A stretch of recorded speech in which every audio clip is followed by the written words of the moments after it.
au-dessus des puissances, au-dessus des rois, au-dessus de la nature et de la création,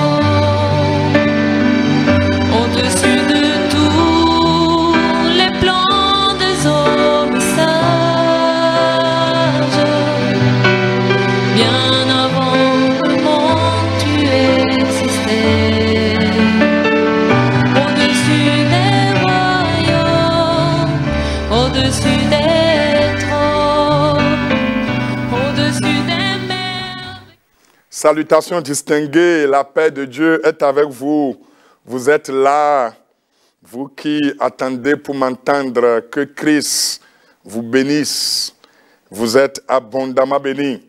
Si tu viens en aval pour bénéficier des gens, alors qu'en amont, tu avais refusé de les aider, tu es un escroc, un éreinté et un saprofite.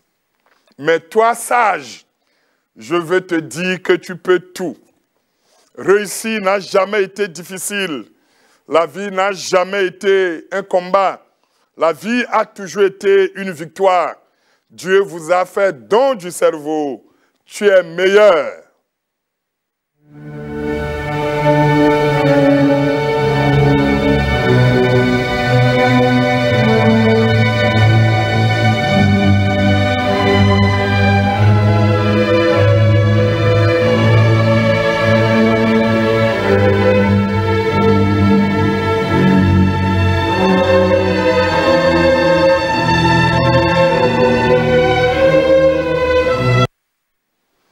Chers amis, nous sommes revenus encore ici.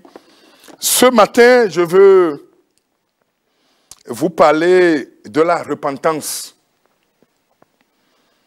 La repentance. Et en 15 minutes, tu pourras comprendre une chose. Quand nous lisons Marc 1, verset 15, Jésus dit, repentez-vous. Repentez-vous. Et je ne sais pas si vous savez que les Grecs ont gouverné le monde avant les Romains. Et la Bible a été d'abord écrite avec les Grecs, si tu veux, en grec, avant d'être transférée, permettez-moi le mot, transférée dans les autres langues. Et quand nous rentrons dans l'étymologie des mots, et quand le grec parle du mot repentance, il est en train de parler du changement de mental. Quand on parle de repentance, c'est le changement du mental. Du mental.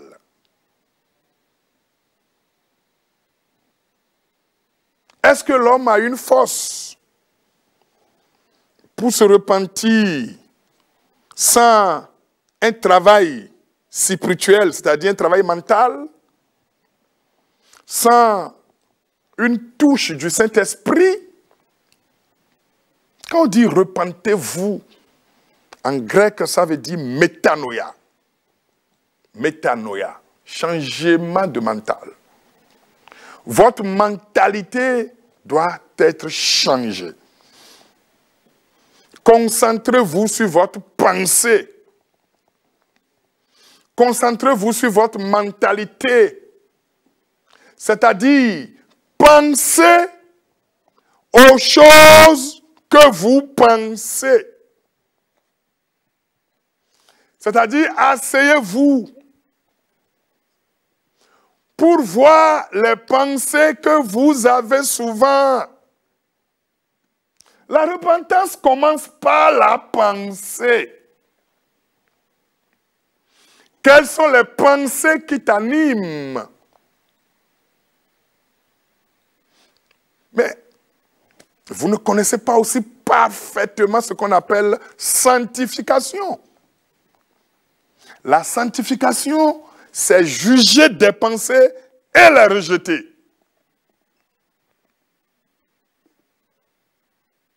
Mais tant que vous ne vous repliez, tant que vous ne rentriez en vous-même pour juger vos pensées, pour penser à tout ce qui vous vient dans la tête, vous ne serez jamais sur le chemin de repentance. La repentance commence par la pensée.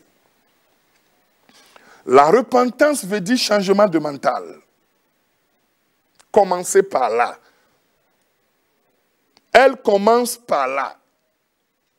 Quand Jésus dit, si vous ne vous repentez, vous périrez tous également, il est en train de dire, quand vous avez les mêmes pensées que les autres, vous allez périr comme eux.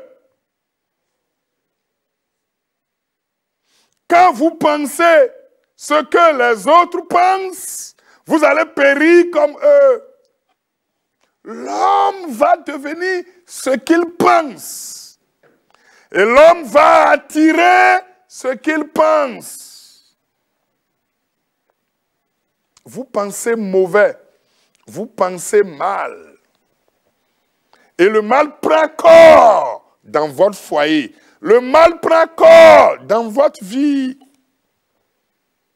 La repentance, c'est le changement du mental.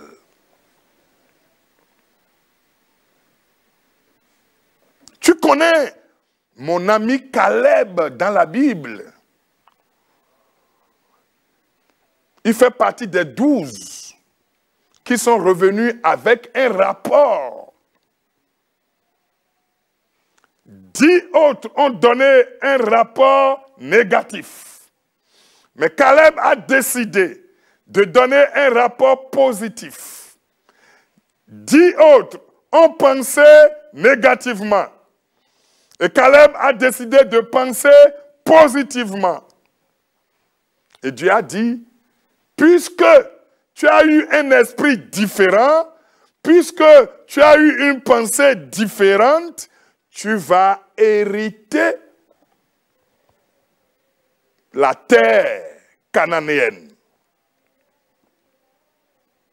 La pensée, vous ne pensez pas bien. Vous ne pensez pas bien.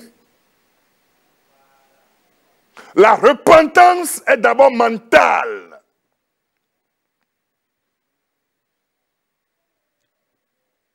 C'est d'abord ici.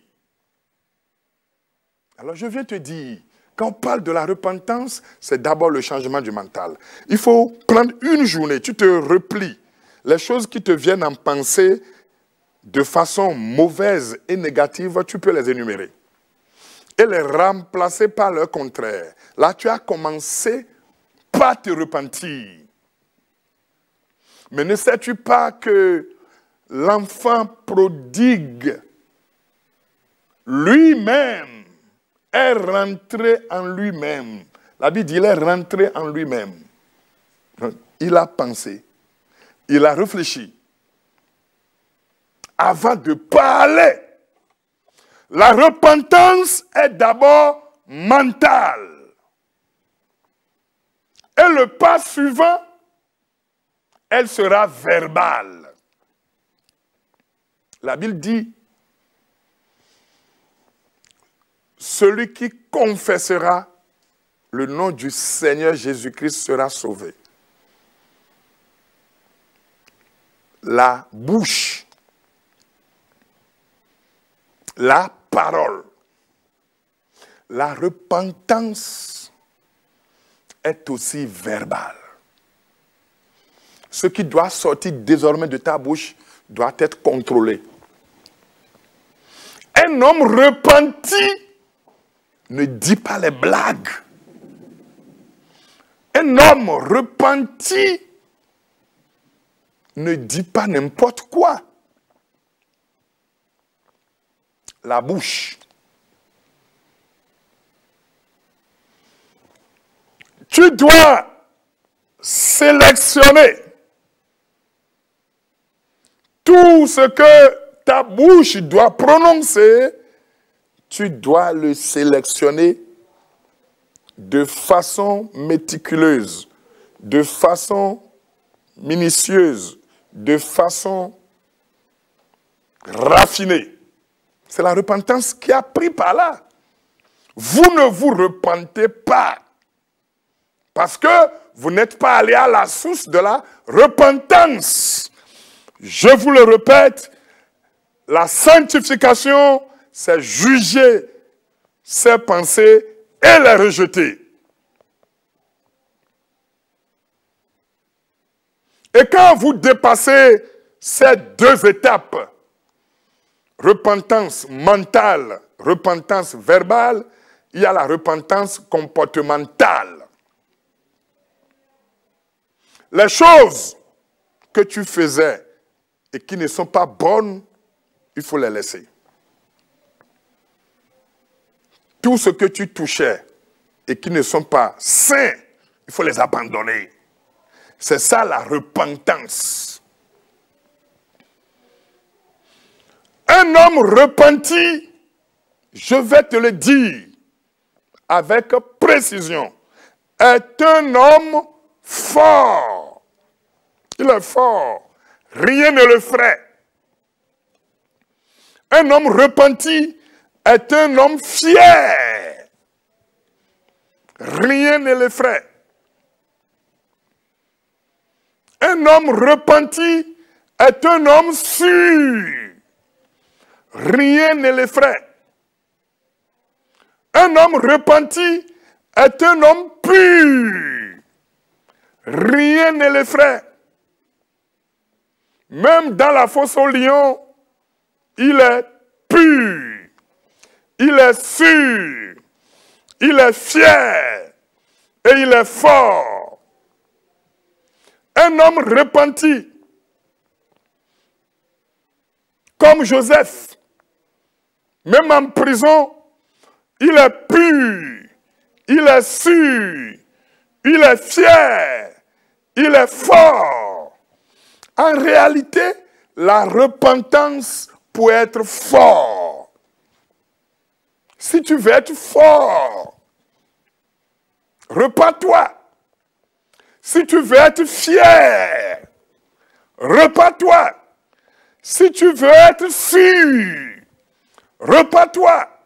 Si tu veux être pur, repens-toi. Dieu est avec des gens purs. Dieu est avec des gens sûrs. Dieu est avec des gens fiers. Dieu est avec des gens forts.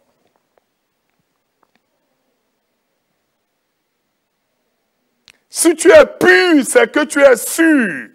Si tu es sûr, c'est que tu es fier. Si tu es fier, c'est que tu es fort. Mais pas avant la repentance. C'est la repentance qui te confère tout ça. Repentez-vous. Monsieur, repens-toi. Mon frère, repens-toi. Repens-toi. Ça va t'aider. Et quand on parle de la repentance, le péché n'est pas loin. Et pour que tu sois pardonné, il faut reconnaître le péché, il faut confesser le péché et il faut abandonner le péché. Alors, le péché pardonné ou un péché pardonné, c'est un péché reconnu, un péché confessé et un péché abandonné. Je veux que tu deviennes fort. Vous qui êtes dans la corruption, repentez-vous. Vous qui dirigez les choses contre les gens, repentez-vous. Directeur, repens-toi. Toi à qui on a confié un volant, un guidon, une direction, une structure, une entreprise, est-ce que tu diriges bien? Si tu ne diriges pas bien, ça va te rattraper. Aujourd'hui, Dieu t'appelle à la repentance. Aujourd'hui, Dieu t'appelle à la pureté. Aujourd'hui, Dieu t'appelle à la force. Aujourd'hui, Dieu t'appelle à la sanctification. La sanctification sans laquelle personne ne peut voir Dieu. Laisse-moi conclure. Si tu veux aller loin, si tu veux aller loin, si tu veux aller loin, si tu veux sortir des chaînes, si tu veux aller loin, je te vois, hein? Tu aimes aller loin. Tu veux aller très loin. Tu veux atteindre une altitude. Si tu veux aller loin, sois pur. Si tu veux aller loin, sois sûr. Si tu veux aller loin, sois fier. Si tu veux aller loin, sois fort. Mon frère, la sanctification est le socle de l'ascension. La sanctification, la pureté, la sanctification est le socle de l'ascension. Si tu veux aller loin, sois pur, sois sûr, sois fier, sois fort.